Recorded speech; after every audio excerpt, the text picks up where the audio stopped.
मुल्क में फौरी इंतखाबात का मुतालबा जोर पकड़ने लगा है। PTI रहनुमा असद उमर कहते हैं कि अवाम ने जिंदगी इंतखाब में अपना फैसला सुना दिया है। आबिद शेर अली और राना सनाउल्लाह को अपने घरों में शिकस्त हुई है। अवाम ने ज़िमनी इलेक्शन के जरिए रेफरेंडम दिया कि फौरी इलेक्शन कराई जाए। ट्विटर पर लिखा, बदमाशों का टोला महंगाई से अवाम को कुचल रहा है।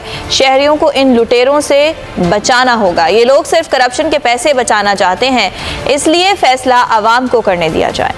साजिश को फेल करके पाकिस्तान को एक इलेक्शन की तरफ लेके जाएं।